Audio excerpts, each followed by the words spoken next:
Hi, how's it going? This is our first review. We are the PlayStation partners. I'm Corey, I'm Brian. and our first game will be Dead Space 3. And so, what we're going to try to do is we're going to try and review this really, really good game. We're going to focus only on PlayStation games, right? No. So let's start with the gameplay. What did you think about the game? I thought the gameplay was excellent. The stomping mechanic is back from the first and second game. You can pretty much use it the entire game through normal. Don't try it in impossible mode or you will die. I like the dodge roll. The dodge roll's a nice The dodge function. roll was a nice new addition. I like that you can roll back, side to side, and even forward if you need be. The one thing that did suck, though, was the hide mechanic in the game. That was pretty much useless when you fight the unitologists. Yeah, the crouch isn't anything like Gears of War 3 where you can pop and shot, go back into cover, come out. You either crouch and walk around or you fire and you stand up. It doesn't.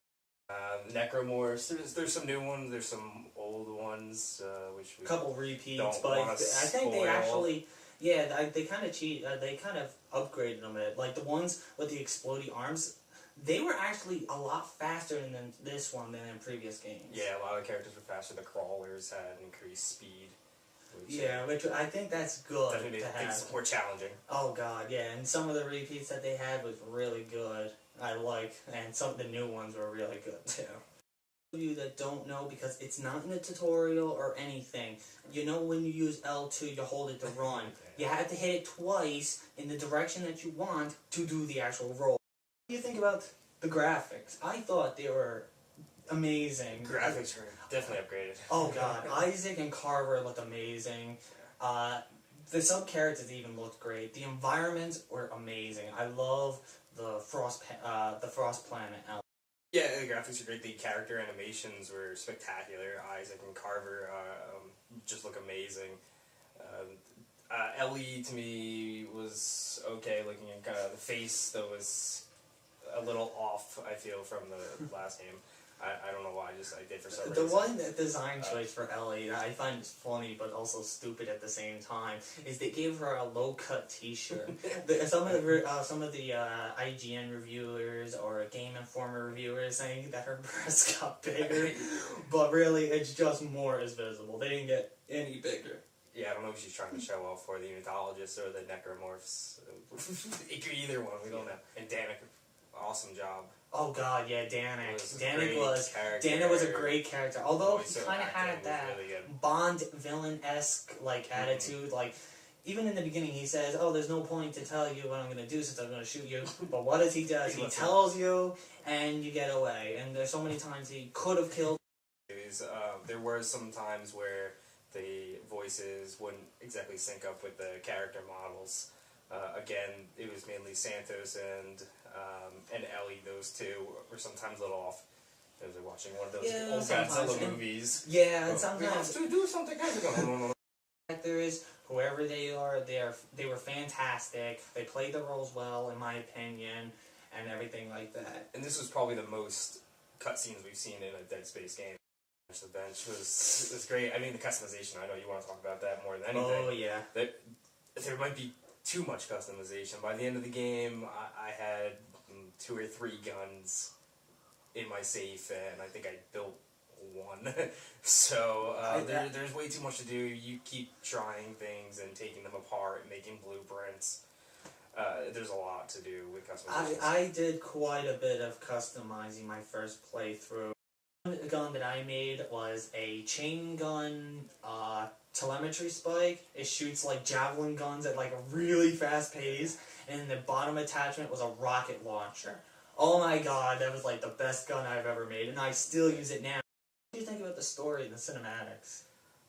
Again, with the cinematics, we're talking about the cutscenes. I thought they did a nice job with them. Voice acting, again, was great, but sometimes a little off. The story overall, a little confusing, but by the end you knew exactly what was going on. It filled in a lot of holes from the first and second game. Yeah, definitely. I do like that. I think, a lot of games like these big blockbuster game series, like the trilogies and stuff like that, usually they kind of cop out with the ending, end it on some kind of cliffhanger. This game actually did not do that, in my opinion. I think it had a solid ending. Yeah. It answered most of the questions. I was actually thoroughly satisfied. I was satisfied with the ending. I mean, there was a couple off bits, but I'm not going to spoil it for anybody who has not played the game.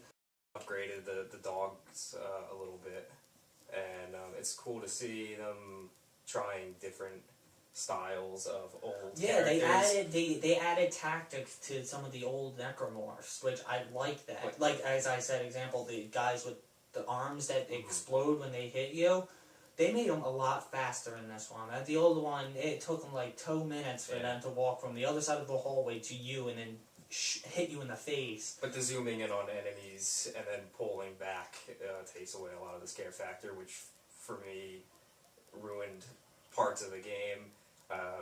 You know, you're walking through a hallway and all of a sudden there's a guy shooting acid and they pan in on him and then they pull away and you're like, well, I'd rather just walk in that direction and have them attack me out of nowhere. Yeah, that's what it added to the game. But I will say though, like everything, it worked out so well, like the gameplay, and although there's a couple times where it kind of cops out with the enemy ambushes, there were actually a lot of good ambushes.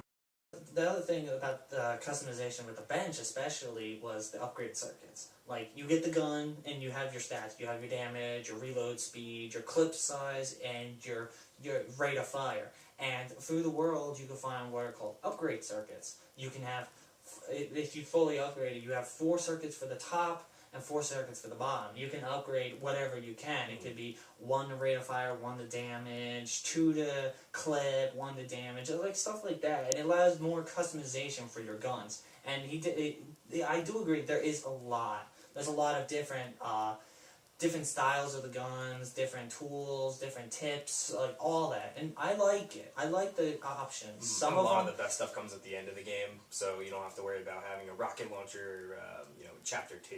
So that's always good. So nothing's overpowered. I think I ended up getting the acid module and I think even the explosive module for the rockets in chapter like 14 or 15.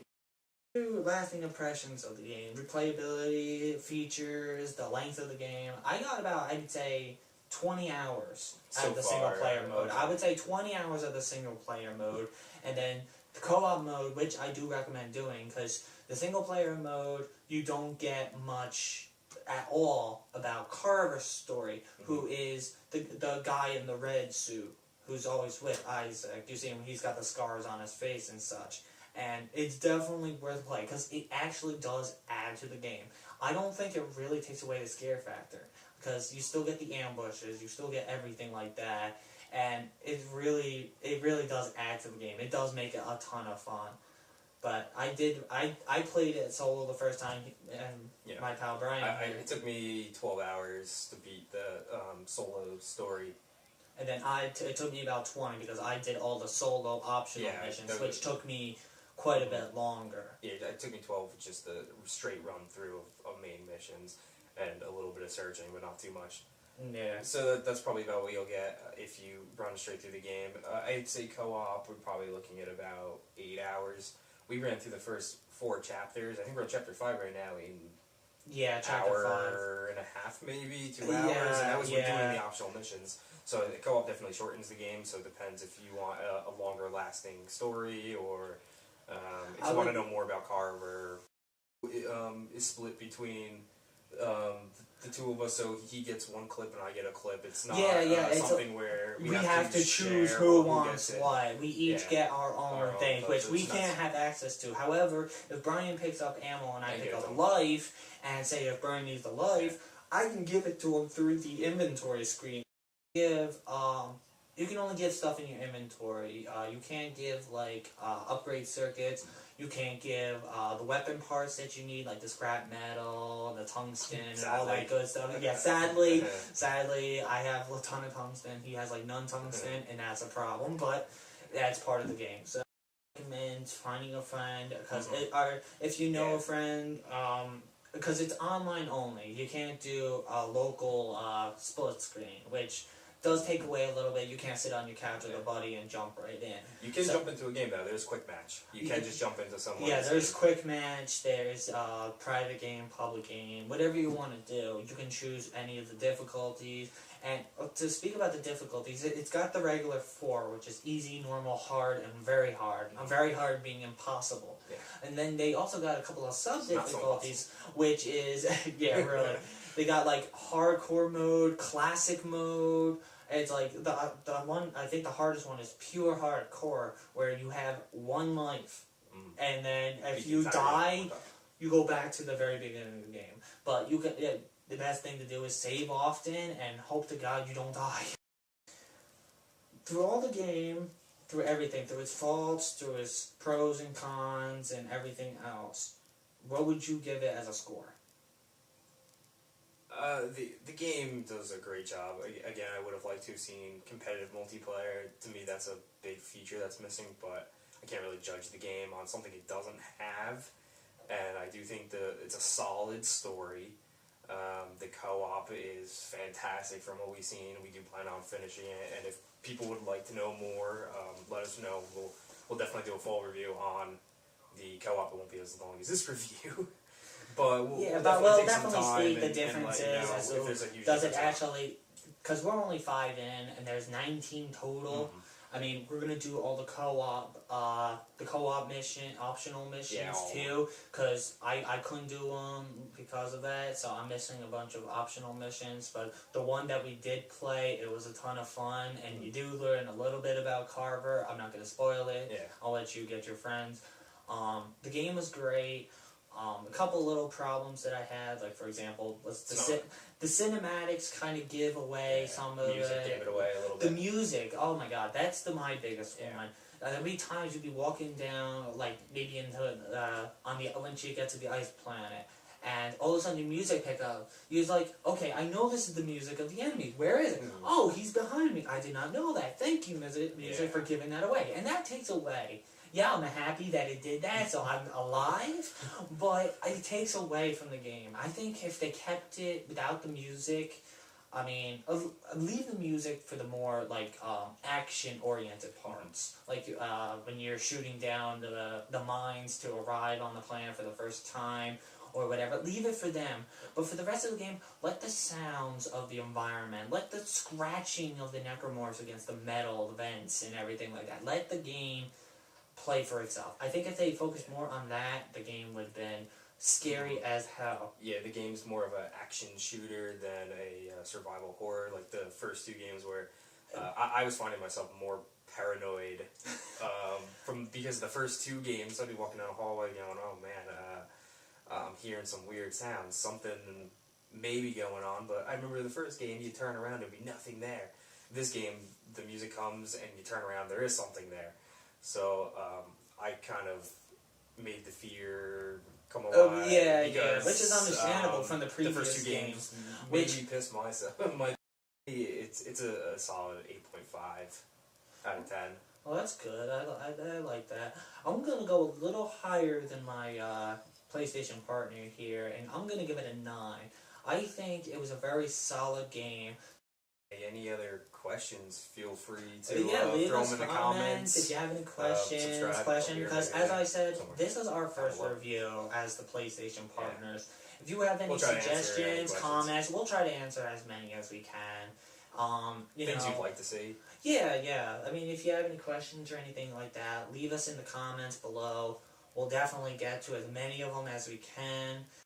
Alright guys, well, thanks for watching our Dead Space 3 review. Oh yes, and as I said, if it turns out good, we'll put a co-op review up. So, thank you guys, and we are the PlayStation partners, Brian and Corey. Thank you, and see you later.